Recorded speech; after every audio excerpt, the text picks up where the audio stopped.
Wah.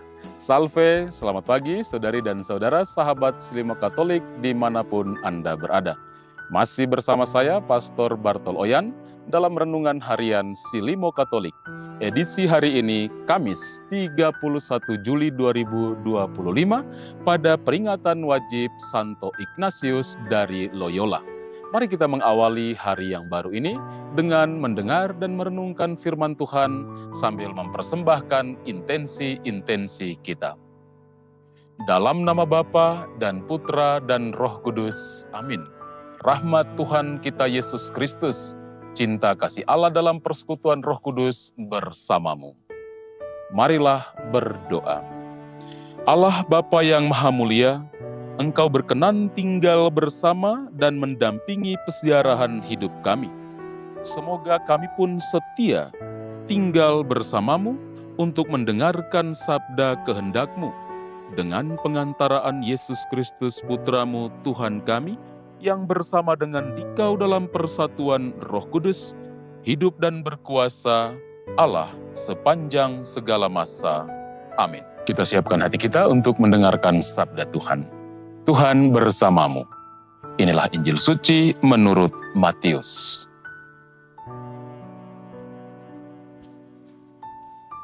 Sekali peristiwa, Yesus bersabda kepada orang banyak, "Hal kerajaan surga itu seumpama pukat yang dilabuhkan di laut, lalu mengumpulkan pelbagai jenis ikan.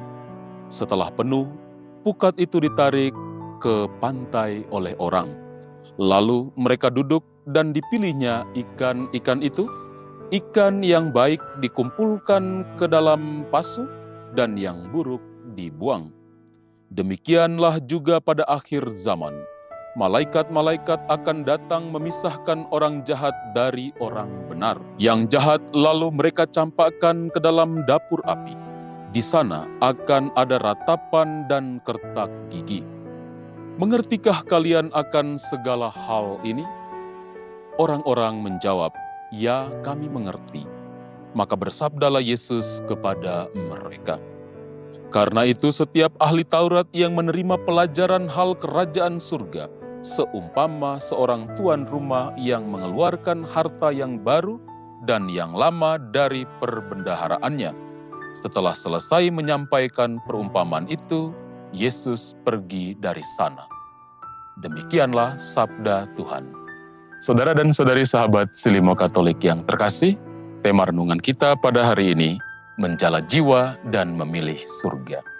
Yesus dalam bacaan Injil yang baru saja kita dengarkan bersama, melukiskan kerajaan Allah itu seperti pukat yang dilabuhkan ke laut dan menangkap berbagai jenis ikan. Gambaran ini sangat akrab bagi para nelayan pada saat itu. Namun Yesus memberikan makna rohani yang dalam, bahwa setiap jiwa sedang dijala oleh kasih Allah, tetapi akan tiba waktunya pemisahan antara yang baik dan yang jahat. Ini bukan sekadar ancaman, melainkan pengingat bahwa hidup kita saat ini memiliki arah dan tujuan yang kekal. Tuhan mengundang setiap orang, namun pilihan untuk menjadi ikan yang baik terletak pada keputusan pribadi setiap orang. Seperti pukat yang menangkap semuanya tanpa membeda-bedakan, demikian juga panggilan Allah terbuka bagi semua orang tanpa memandang latar belakang atau masa lalu. Namun, tangkapan itu tidak selamanya berada di laut. Pada akhirnya akan dibawa ke pantai, ke hadapan Allah sendiri. Maka pertanyaan yang patut kita renungkan bersama, apakah hidupku sedang dipersiapkan untuk kerajaan surga, ataukah aku terjebak dalam arus dunia yang menjauhkan aku dari Allah? Injil ini adalah ajakan untuk bertobat, untuk memurnikan pilihan-pilihan kita, agar kita sungguh hidup sebagai anak-anak terang. Yesus menutup ajarannya dengan pernyataan indah tentang ahli Taurat yang menjadi murid kerajaan surga, yang mampu mengeluarkan harta dari perbendaharaannya baik yang lama maupun yang baru. Artinya, orang yang sungguh mengikuti Tuhan akan mampu mengintegrasikan kebijaksanaan masa lalu dengan terang pewahyuan yang baru. Ia tidak hanya menghafal hukum, tetapi memahami dalam terang kasih dan kehendak Allah. Seorang murid sejati adalah pribadi yang terus belajar, terbuka, dan hidup dalam semangat pembaharuan tanpa meninggalkan akar imannya. Saudara dan saudari sahabat Selimo Katolik yang terkasih, hari ini Gereja Semesta memperingati peringatan wajib Santo Ignatius dari Loyola, seorang imam yang dulunya adalah prajurit yang sangat ambisius, namun kemudian menjadi penjala jiwa yang tangguh melalui pertobatannya yang mendalam. Melalui latihan rohani, ia menolong banyak orang untuk menemukan kehendak Allah dalam hidup mereka dan memilih yang lebih besar untuk kemuliaan Tuhan. Santo Ignatius menjadi teladan bagi kita untuk hidup dengan hati yang terendah pada Allah, siap dibentuk dan dipisahkan dari segala yang menghalangi keselamatan jiwa kita.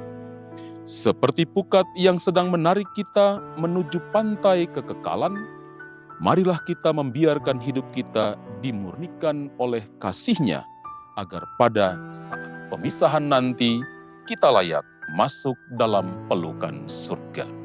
Tuhan memberkati kita. Mari kita akhiri renungan kita dengan doa dan berkat Tuhan. Marilah berdoa.